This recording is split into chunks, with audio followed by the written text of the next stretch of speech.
ازيكم يا حلوين؟ يا رب تكونوا بخير.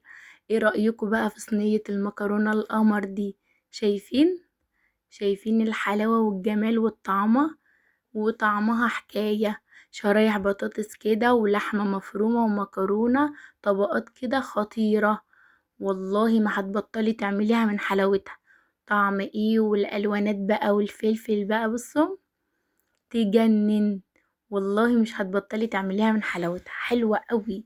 طعم وريحة تجنن، احلى من المطاعم.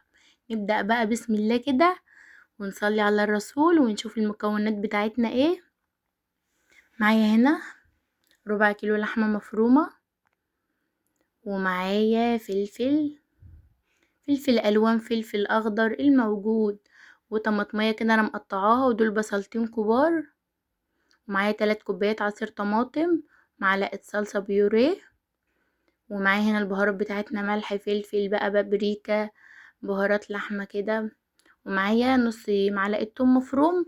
ومعايا هنا ده كيس مكرونة. ومعايا بطاطس انا مقطعاها شرايح كده زي ما انتوا شايفينها، وغسلاها. المكرونة ده كيس 400 جرام. هنبدأ كده اول حاجة، نحط الطاسة بتاعتنا على النار تسخن. هنزل بشوية زيت زي ما انتوا شايفين كده. تابعوا معايا خطوة بخطوة هتعجبكوا قوي. انزل بقى بالبصل بتاعي اللي انا مقطعاه، اديله تقليبه كده يدبل بس شويه كده معايا. وهنزل باللحمه. حابه تنزلي باللحمه الاول مفيش اي مشكله، بس انا بحب انزل بالبصل الاول، بحسها كده بتبقى احلى. اديله تقليبه وهنزل باللحمه، يعني مش بيغيب البصل كتير على النار، تقليبتين كده وتنزلي باللحمه زي ما انتوا شايفين كده. افككها معايا كده بالسباتولا كده، تبدأ بس كده تفك من بعضها كده. وهنزل بقى بالخضار بتاعي، بصوا شايفين كده بالظبط. هنزل بقى عليها بالفلفل بتاعنا، البهارات الاول. ايوه البهارات كده عشان تطلع بس الريحة بتاعتها. وهنزل بالفلفل على طول، والطماطم، طماطم والفلفل بتاعنا جميل ده، الوانات بقى والريحة طالعة تجنن. وادي تقليبة، اقلب كله على بعضه كده كده، حلوة قوي. عين بقى تانية على النار بقى كده، اولع احط حلات بقى هنا. انزل بقى بمعلقة سمنة، معلقة زحلقة. الحلال الاستانلس دي حلوة قوي. نص معلقة توم، اديله تقليبة كده، اقلب يبدأ كده ياخد لون معايا.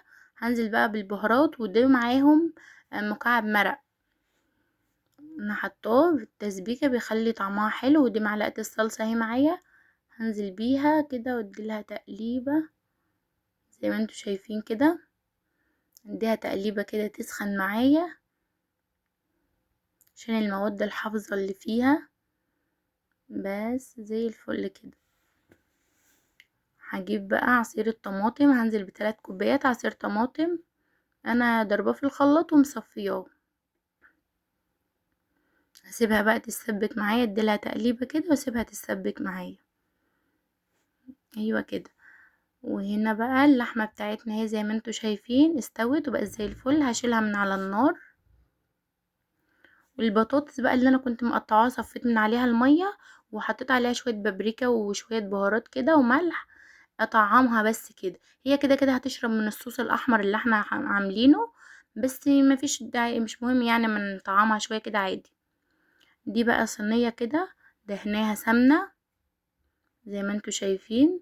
هرص بقى فيها وحدات البطاطس كده زي ما انتوا شايفين كده جنب بعض كده. هرصهم كلهم بالشكل ده. هروح اجيب اللحمه بقى.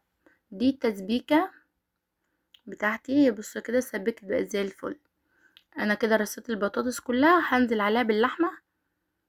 اللحمه اللي انا عصقتها، البطاطس رصيتها الاول، وهنزل باللحمه اللي انا عصقتها، وهسويها بالسباتيولا كده زي ما انتوا شايفين كده يا حبايبي. ايوه كده نسويها كده زي ما انتم شايفين كده بالظبط. سويتها كلها خالص اهي. هنزل بقى بالمكرونة عليها وهي نية، ولا سلقتها ولا اي حاجة، وهي نية زي ما هي كده. ايوه كده. هنا المكرونة كانت قليلة شوية، انا كسلت بقى انزل اجيب، عملت بقى اللي كان موجود. انت زودي المكرونة شوية هتعجبك قوي.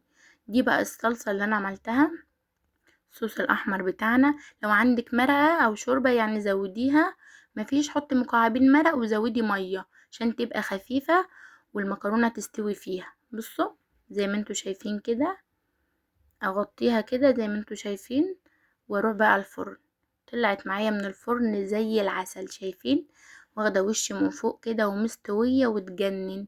هجيب السكينة وامشي على الجوانب كده، اشوفها بس ان هي مش لازقة من الجنب، وبعدين هقلبها.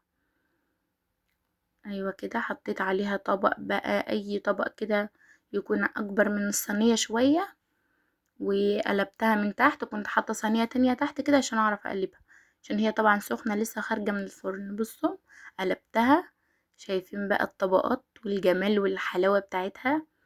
والله ولادي بيقولوا لي يا ماما والنبي اعملها لنا كل يوم، حلوة قوي.